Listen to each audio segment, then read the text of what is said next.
Hi, my name is Scott McGurn. This is a series on sex and marriage. This is number 4 and we're going to wrap it up today. Okay, we've talked about how much the world has changed, and sometimes it's shocking. Sometimes when we think we've heard it all, we hear something and it blows our mind. We cannot believe how different things have become than they were before. Emptiness. People, young people, have such empty and meaningless lives today that it really is shocking.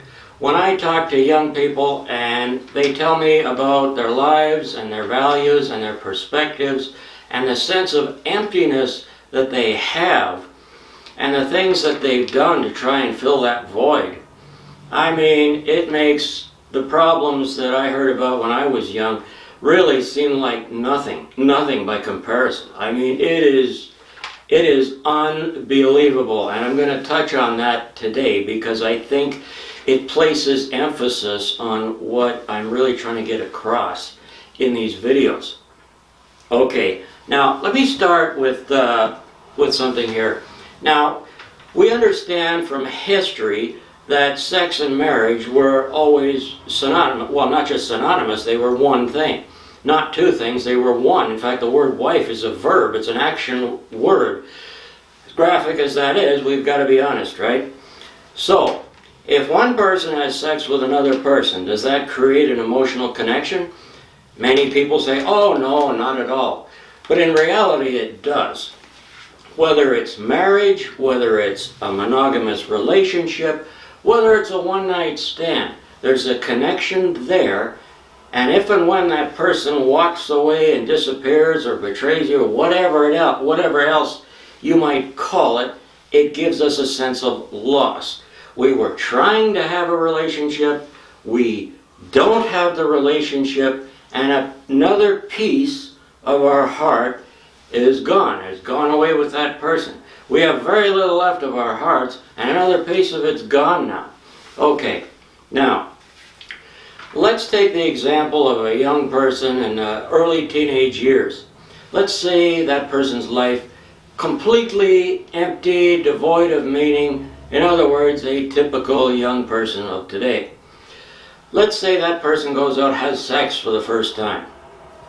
That might be the most how would you put that? It might be the biggest, most shocking, somewhat meaningful experience of that young person's life. It's like, wow, I actually felt something. That was weird. I don't know what to make of it. What do I do with that? And suddenly it becomes the most important thing that the person has ever experienced. So it can become the center of the young person's life. This is also true with drugs. A young person, same age, totally empty life. Friend introduces them to drugs, they try it out, and wow, they have this psychedelic experience, actually felt something. They never felt anything in the family home, they never felt anything at school. Now they felt something. So again, it becomes the center of the person's life. Now I'm saying this because it's not a great idea for young people to get involved in sex and drugs. I think we know that, but I'm giving an added reason as to why.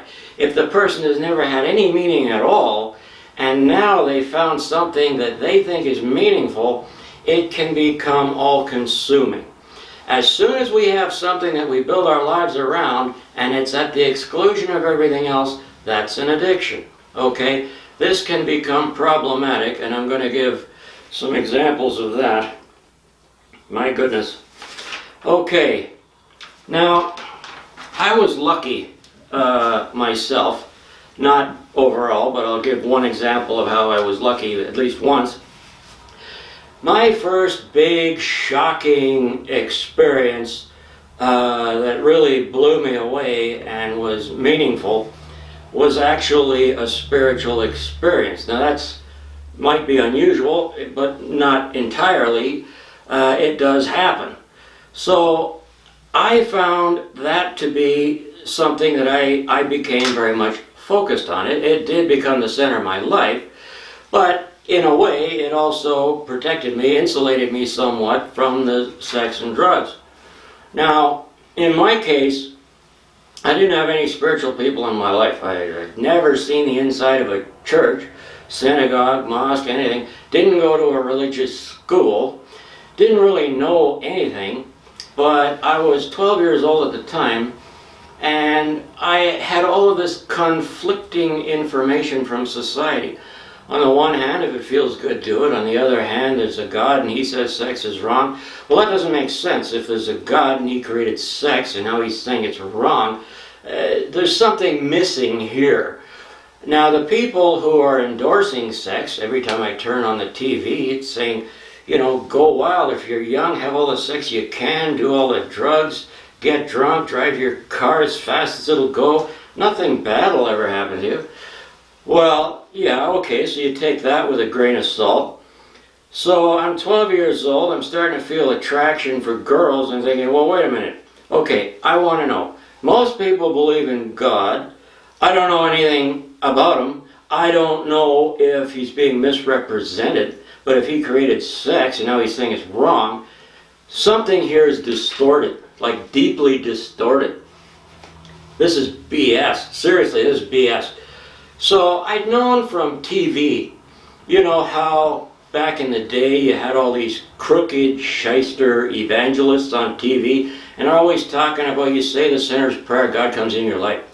Well, I had a scientific mind, so I thought, okay, if I were to do that every day for a month, and I hear nothing, I get nothing back, I don't feel a thing, well then there's no God, everything I've ever heard associated with that is bullshit, so obviously the people on the other side of the argument are correct.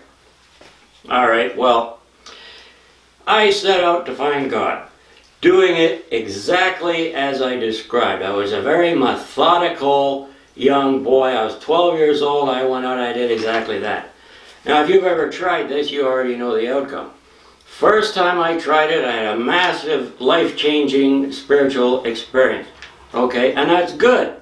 It was one of the one things that was ever lucky in my life, and I'm grateful for it. I remain a believer to this day, although I am disgusted with organized religion. I want absolutely nothing to do with it on any level.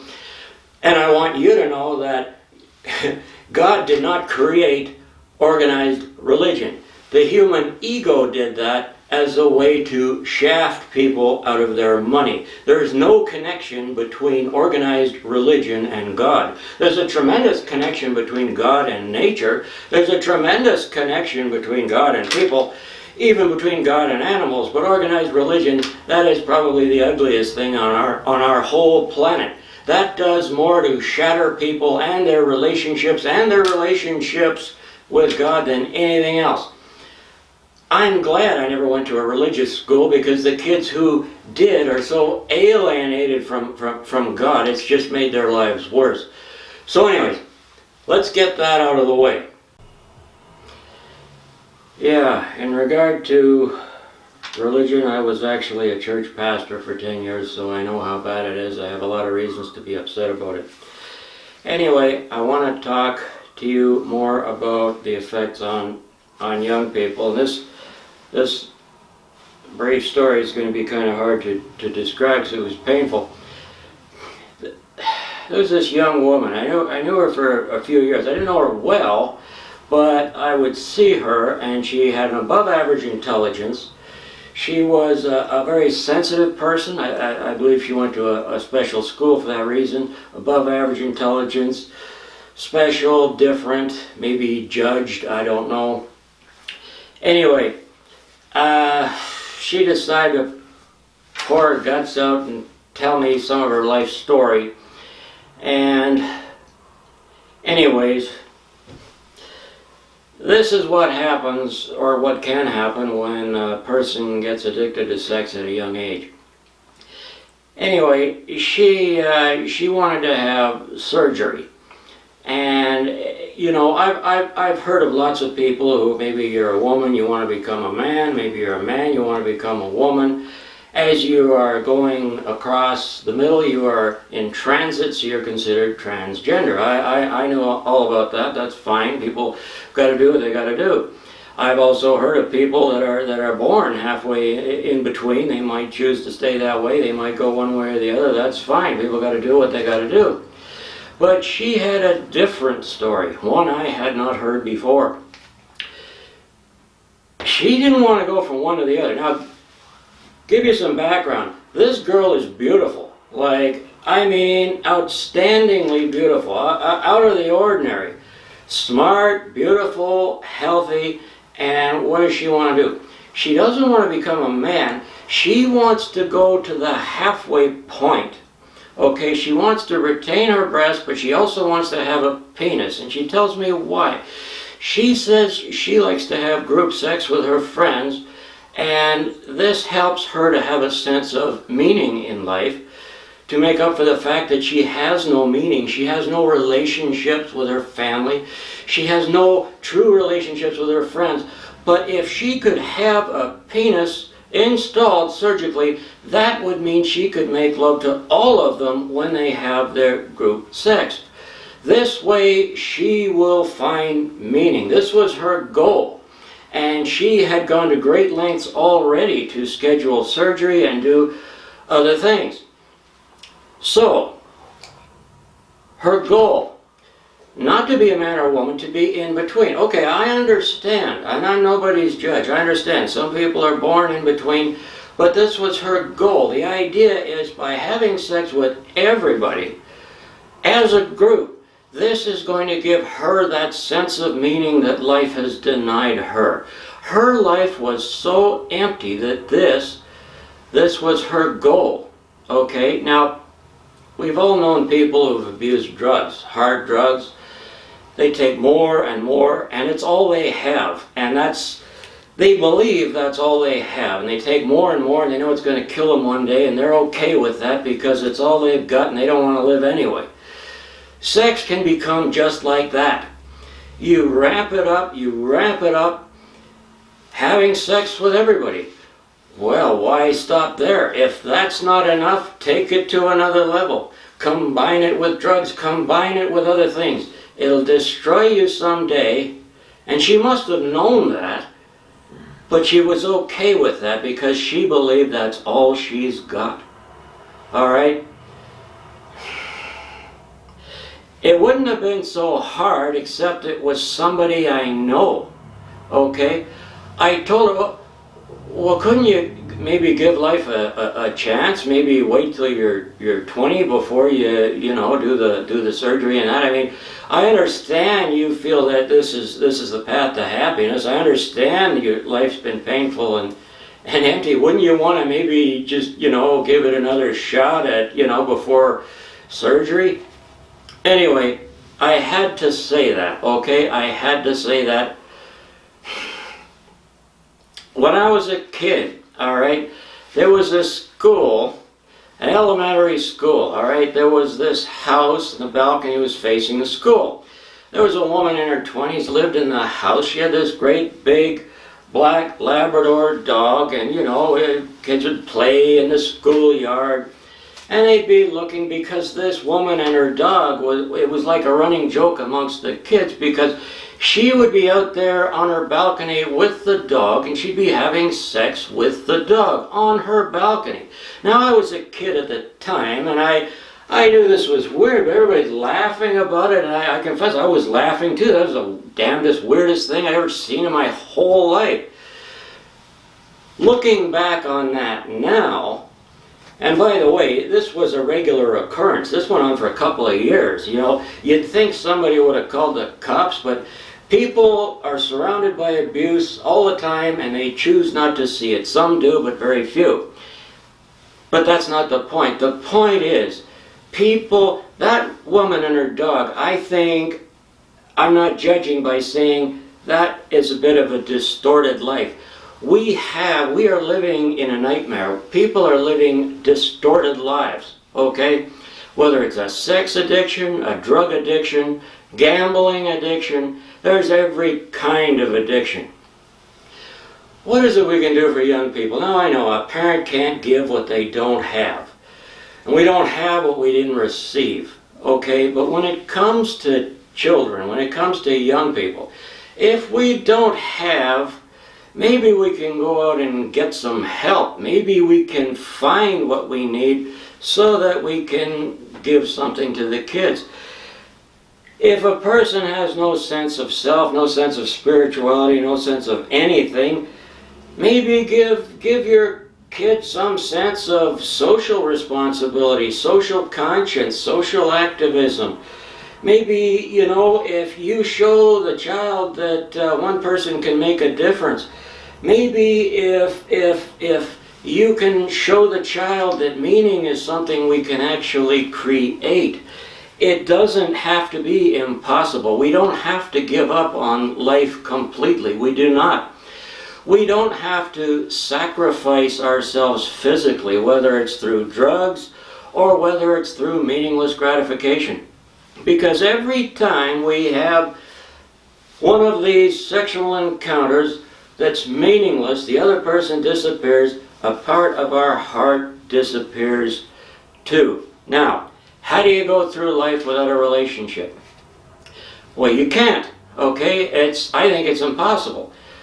Now, I was watching a documentary a few years ago. It was in Africa, and there was some kind of a big flood. People got killed, animals got wiped out, and there was this baby rhinoceros, and I recall it was a giant turtle.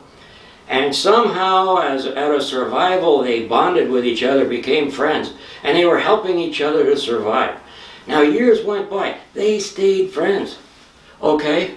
A rhinoceros and a turtle had developed a true friendship. Now, what's a true friendship? A true friendship is true love. Okay? Any religion, any spirituality, any teaching will come around back to the fact that friendship is really the highest of all relationships. A true friendship is higher than marriage. It's the most beautiful thing. Here they were. They weren't doing drugs together. The rhinoceros and the turtle were not doing drugs. The rhinoceros and the turtle were not having sex. They were friends. They were helping each other to get through life. Maybe the rhinoceros never found another rhinoceros in his life to be friends with, but his friend was a turtle. He had a relationship that gave meaning to his life. He was protecting, helping his friend that gave him a sense of purpose. Their lives did not mean nothing at all. It meant something, okay? We can choose to be the kind of true friend to somebody else that we are looking for as a friend to us. We can't say, well, I had a bunch of friends when I lived in that other city, but I got a job opportunity and I came here. Okay, that's a choice, all right? There's no such thing as a true friendship without commitment, all right? That rhinoceros and that turtle, they weren't going to wander off to another town and say, hey, I used to have a friend, okay? So let's be open-minded. Yes, of course we need to have relationships. Of course we need to have meaning and purpose. We need all of those things. And if our parents didn't do a damn thing to show us how that works, and I know mine didn't, maybe yours didn't either, we can create meaning where it doesn't exist, all right? The ego chases four things: money, property, the meaningless status that people love so much, and the empty gratification that goes with it. These four things will destroy your life. But in our society, we're told these are the only four things that have any meaning at all. That's the lie, okay? In the last video, we talked about that, okay? We need to find meaning. We need to find purpose. So this has been an attempt to discuss everything related to sex and marriage, give you a few ideas that you didn't have before, some information. I hope it helps. If you found anything at all in this four-part series useful, please hit the subscribe button. It's the only way anybody else is ever going to hear it. Unless you want to share it with a friend, that's good too. My name is Scott McGurn. I'm glad to have shared this with you. It's an awful thing to have to talk about, but it needs to be done. We need to have open dialogue about how to deal with the catastrophe that society has become. How can we find happiness in our lives? I hope you do. I'm trying to do the same. Thank you for your time.